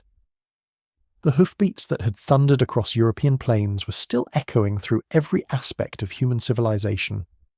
Their reverberations would continue for centuries, shaping not just the political map but the very foundations of human thought and aspiration. The world that was emerging from the ashes of European independence would be simultaneously more impressive and more troubling than anything previous generations had contemplated. As winter deepened and the full implications of this transformation became clear, one thing was certain: the trajectory of human development had been fundamentally altered. Whether this alteration represented progress or loss would be debated by historians for as long as human memory endured. What could not be debated was that the world would never be the same. The age of isolated civilizations was ending. The age of global empire had begun, and in that transition lay both the promise and the peril of humanity's future. The year 1260 marked a threshold that no medieval mind could have conceived. 20 years had passed since Mongol hooves first echoed through the cobblestone streets of Paris, yet the reverberations of that conquest continued to reshape reality itself. What had begun as military campaigns had evolved into something far more profound: the birth of a truly unified human civilization, stretching unbroken from the Atlantic shores of conquered Europe to the Pacific rim of ancient China. Standing in what had once been the royal palace of the French kings, now transformed into the western administrative centre of the Mongol Empire, visitors could witness a sight that defied every assumption about how the world was supposed to work. Chinese mandarins conducted business alongside former English knights. Islamic scholars debated theology with Buddhist monks, while Christian priests listened intently to conversations that would have been impossible a generation earlier. The air itself seemed thick with languages that had never before shared the same space, creating a linguistic symphony that spoke of barriers dissolved and worlds merged. The children who had been born into this transformed reality possessed a perspective that would have seemed alien to their grandparents. They moved effortlessly between cultural contexts that previous generations had viewed as mutually exclusive. A young Parisian might begin his day studying Confucian ethics, spend his afternoon learning Islamic mathematics, and conclude his evening with Christian prayers, seeing no contradiction in this intellectual diversity. These young minds, shaped by exposure to the full spectrum of human knowledge, were developing cognitive abilities that surpassed anything the isolated civilizations of the past had produced. Yet beneath this surface harmony lay currents of loss that could never be fully acknowledged. The particular genius of European culture, that distinctive voice that had been emerging through centuries of gradual development, had been silenced before it could reach full expression. The Gothic cathedrals that might have soared toward heaven now incorporated architectural elements borrowed from Chinese pagodas and Islamic mosques. The result was undeniably beautiful, but it was a beauty that belonged to no single tradition, a hybrid aesthetic that satisfied imperial efficiency while leaving cultural purists profoundly unsettled. The transformation of European languages provided perhaps the most poignant example of this cultural evolution. French, English, and German were still spoken, but they had been fundamentally altered by the introduction of administrative vocabularies borrowed from Mongolian and Chinese. Technical terms that had no equivalent in European languages were simply adopted wholesale, creating linguistic hybrids that would have been incomprehensible to pre-conquest speakers. Children learning these modified languages acquired not just new words, but entirely new ways of thinking about authority, identity, and social relationships. The economic implications of this cultural fusion had created prosperity beyond medieval imagination. Trade goods that had previously required months of dangerous travel now moved along secure imperial highways with the efficiency of a well-oiled administrative machine. A merchant in London could place an order for Chinese silk on Monday and expect delivery within weeks rather than years. The wealth generated by this expanded commerce had funded architectural projects, scholarly institutions, and artistic endeavours that dwarfed anything medieval Europe had produced independently. The University of Paris had been transformed into something unprecedented in human history. A truly global centre of learning where knowledge traditions from every corner of the earth converged and cross-pollinated. Chinese medical texts were being translated into Latin, while Islamic astronomical observations were being verified using European mathematical techniques. Indian philosophical concepts were being debated by scholars whose intellectual frameworks had been shaped by Christian theology. The result was an explosion of innovation that was accelerating human knowledge at a pace that seemed almost supernatural to contemporary observers. Yet this intellectual renaissance came with hidden costs that were only beginning to be understood. The competitive tension that had driven European intellectual development was being replaced by imperial cooperation that, while more efficient, seemed to lack the creative spark that came from genuine disagreement.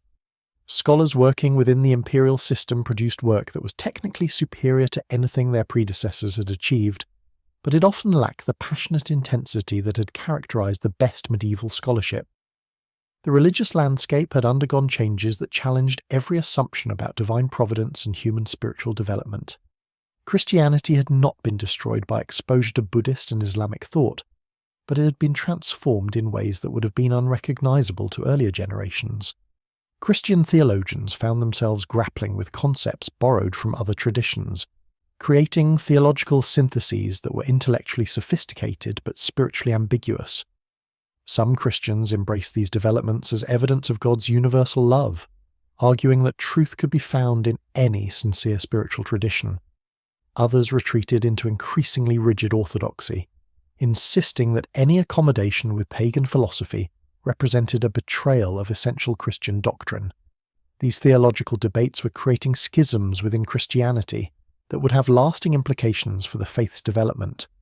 The most profound changes, however, were occurring at the level of basic human identity. Europeans who had understood themselves primarily in terms of local community and feudal obligation were learning to think of themselves as citizens of a global empire. This psychological transformation was perhaps more revolutionary than any military conquest, because it altered the fundamental framework through which people understood their place in the world. The implications of this identity shift extended far beyond individual psychology. The concept of the nation-state, which had been slowly emerging in European political thought, was being replaced by imperial citizenship that operated according to entirely different principles. Loyalty was owed not to a local lord or national king, but to an emperor whose authority derived from successful conquest rather than divine appointment or popular consent. This new form of political organisation was undeniably more efficient than the fragmented feudalism it had replaced. Administrative decisions that would have required months of negotiation between competing authorities could now be implemented with swift imperial decree. Justice was dispensed, according to uniform legal codes rather than the patchwork of local customs that had characterized medieval Europe. Tax collection operated with mathematical precision that made the arbitrary exactions of feudal lords seem primitive by comparison. Yet this efficiency came at the cost of local autonomy and cultural distinctiveness that many argued were essential to human flourishing. Communities that had developed their own traditions over centuries found themselves incorporated into administrative units whose boundaries bore no relationship to historical or cultural realities. Local customs that had provided meaning and identity were either abandoned as obsolete or transformed into folkloristic displays that served imperial tourism rather than genuine cultural expression. The technological revolution that accompanied political transformation was creating possibilities that previous generations could never have imagined. Innovations that had taken centuries to spread across the isolated civilizations of the past were now disseminated across the empire within years. The printing press, when it was finally perfected, would immediately serve markets that stretched from the Atlantic to the Pacific. Mathematical concepts developed in one part of the empire would be available to scholars in distant regions almost instantaneously. This acceleration of technological development was having profound implications for human progress. Scientific problems that had required centuries of gradual investigation could now be solved through the coordinated efforts of scholars working in different cultural traditions. Medical knowledge that had been confined to specific geographic regions could be shared globally and refined through cross-cultural collaboration. Engineering techniques could be tested in diverse environments and improved through the combination of different technological approaches. The agricultural revolution that accompanied technological change was feeding populations that had never before been adequately nourished. Chinese farming techniques introduced to European soil were producing crop yields that seemed miraculous to local observers. New World crops, when they were eventually discovered, would be integrated into imperial agricultural systems with unprecedented speed and efficiency. The threat of famine, which had haunted European populations for centuries, was being eliminated through the application of agricultural knowledge drawn from global sources. Yet this material progress was accompanied by spiritual and cultural costs that were difficult to quantify but impossible to ignore. The rhythms of life that had connected European communities to the cycles of nature and the traditions of their ancestors were being replaced by imperial schedules that prioritized efficiency over meaning. Religious festivals that had marked the turning of seasons were being supplemented or replaced by imperial celebrations that honored conquest rather than creation. The artistic traditions that had been emerging in medieval Europe were being transformed by exposure to aesthetic principles borrowed from Asian cultures. The result was often beautiful, but it was a beauty that belonged to no single tradition. European artists found themselves working in styles that combined Gothic ambition with Chinese precision and Islamic geometric principles. The synthetic art that emerged from this cultural fusion was technically superior to anything medieval Europe had produced independently, but it lacked the distinctive voice that had been beginning to emerge from purely European cultural development. The literature that was being produced in this transformed world reflected similar tensions between technical excellence and cultural authenticity. Poets working in the imperial system had access to literary techniques and philosophical concepts that far exceeded anything available to their medieval predecessors. yet their work often seemed to lack the passionate intensity that had characterized the best medieval literature. The courtly romances that had been emerging in medieval Europe were being replaced by more sophisticated but less emotionally resonant forms that served imperial rather than local audiences. The musical traditions that had defined European cultural identity were undergoing similar transformations. Gregorian chant was being supplemented by musical forms borrowed from Asian traditions, creating hybrid compositions that were technically sophisticated but spiritually ambiguous. The folk songs that had carried the oral traditions of European communities were being preserved as historical curiosities rather than living cultural expressions. The implications of these cultural changes extended far beyond the realm of artistic expression. The stories that communities tell themselves about their origins and destiny shape their understanding of what it means to be human. European communities that had understood their identity through narratives rooted in Christian salvation history and feudal obligation were learning to think of themselves as part of a global imperial story that prioritized conquest and efficiency over spiritual development and local loyalty. This narrative transformation was having profound effects on individual psychology and social organization. Children growing up in the imperial system developed different concepts of authority, obligation, and personal identity than their grandparents had possessed. They were more cosmopolitan and intellectually sophisticated, but they often seemed to lack the deep-rootedness in particular places and traditions that had provided psychological stability for earlier generations. The family structures that had defined European social organization were being modified to fit imperial administrative requirements. Marriage laws that had reflected Christian theological principles and local customs were being standardized according to imperial codes that prioritized efficiency over spiritual meaning. Property inheritance systems that had maintained family continuity across generations were being replaced by imperial regulations that served administrative convenience rather than kinship bonds. The educational systems that were producing this new generation of imperial citizens operated according to principles that would have been incomprehensible to medieval educators. Rather than focusing primarily on Christian doctrine and classical literature, imperial schools taught practical skills that served administrative and commercial needs. Students learned multiple languages not for scholarly enrichment, but for practical communication across the empire. They studied mathematics not for intellectual development, but for efficient administration and trade. This educational transformation was creating a generation of Europeans who possessed intellectual capabilities that far exceeded those of their ancestors, but who often seemed to lack the deep cultural grounding that had provided meaning and identity for earlier generations. They could navigate complex bureaucratic systems and conduct business across vast distances, but they sometimes struggled to understand the spiritual and cultural traditions that had sustained their communities for centuries. The religious implications of imperial education were particularly complex.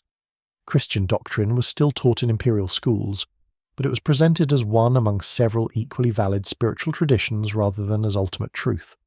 Students learned about Buddhist meditation and Islamic law alongside Christian theology, developing a comparative approach to religion that was intellectually sophisticated but spiritually relativistic. This religious pluralism was creating new forms of spiritual synthesis that had no precedent in European history. Some individuals found that exposure to multiple traditions deepened their understanding of universal spiritual principles.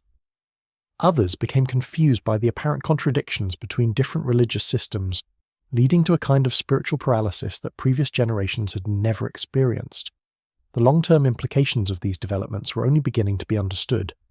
The Europe that was emerging from 2 decades of imperial rule was prosperous, efficient, and intellectually sophisticated in ways that the pre-conquest continent could never have achieved. Its people had access to goods, ideas, and opportunities that would have seemed miraculous to their grandparents. They were citizens of a global empire at a time when such a concept had previously been unimaginable. Yet they had paid for these advantages with losses that could never be recovered.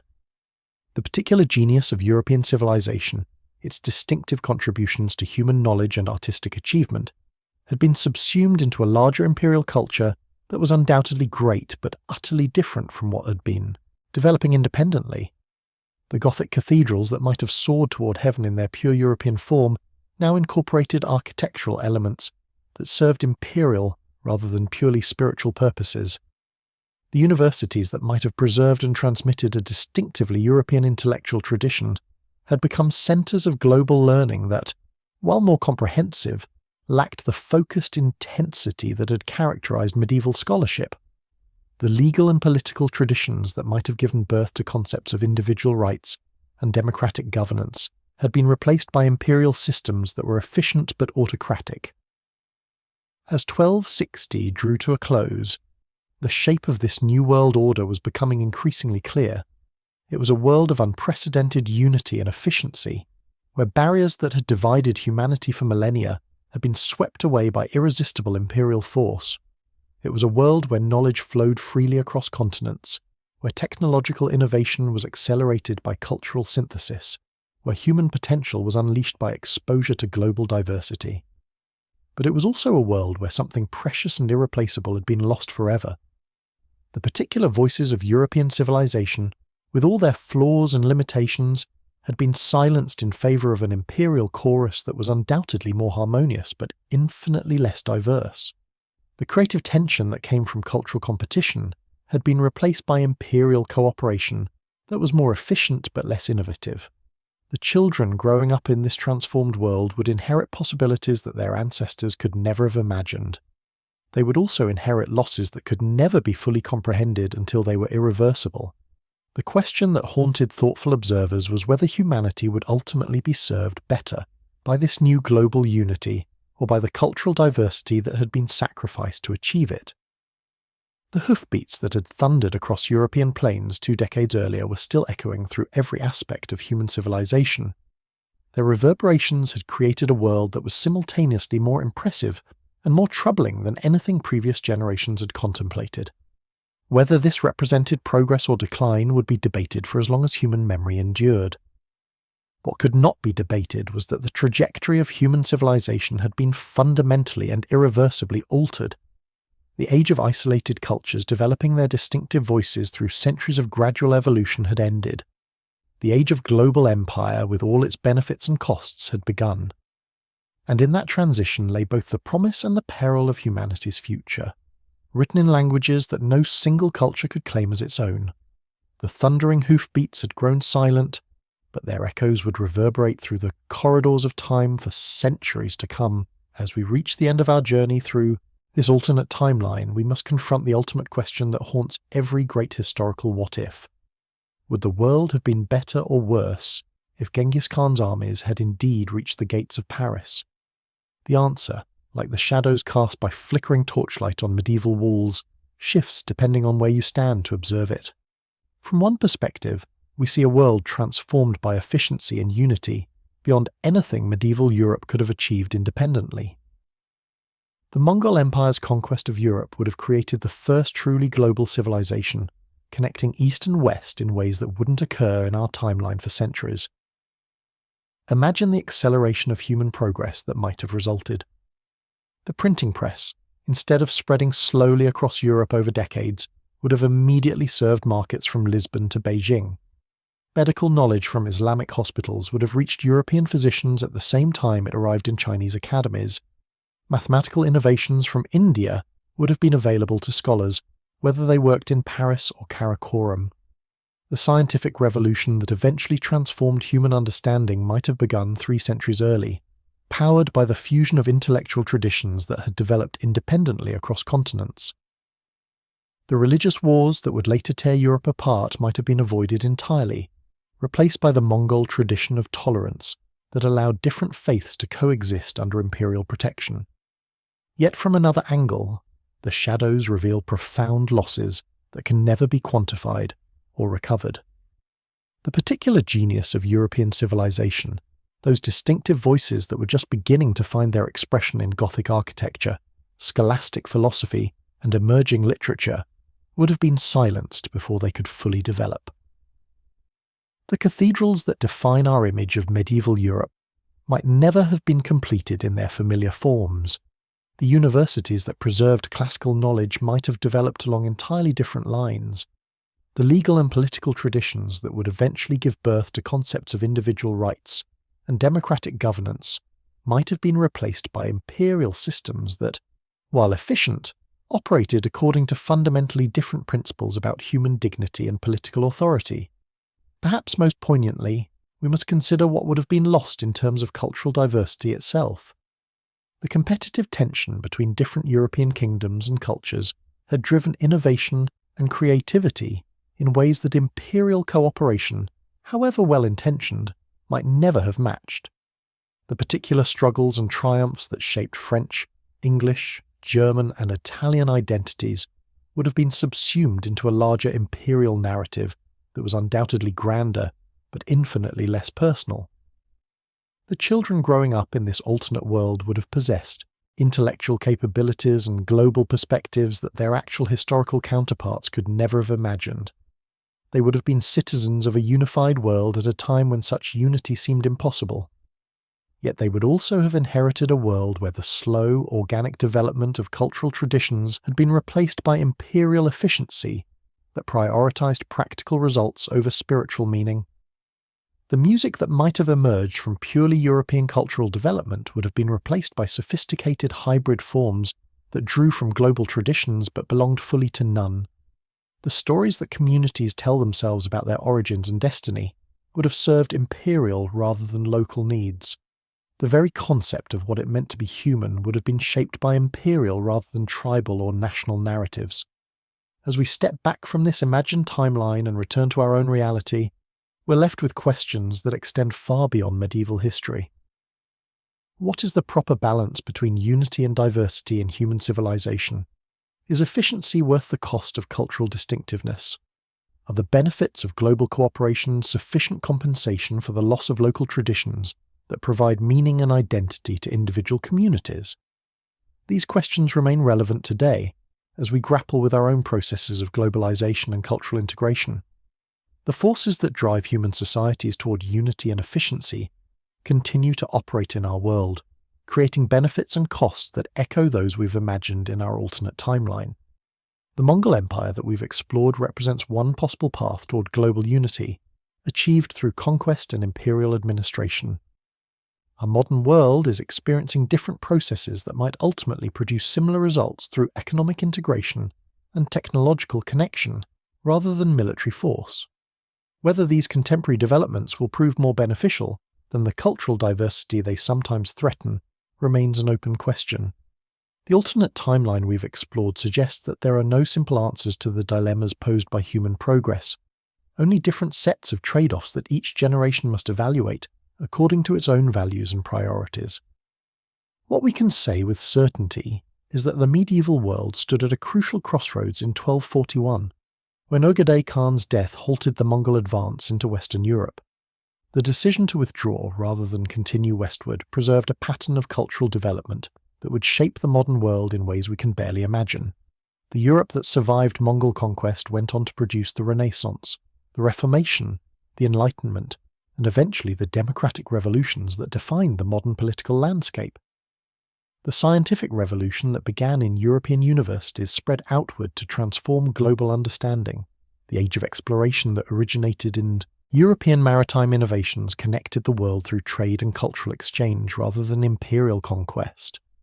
These achievements came with their own costs in terms of conflict, inequality, and cultural destruction, but they also preserved the principle that human progress could emerge from competition between different approaches to civilization rather than submission to a single imperial model. The thundering hoofbeats that we've imagined crossing European plains represent more than just an alternative military outcome.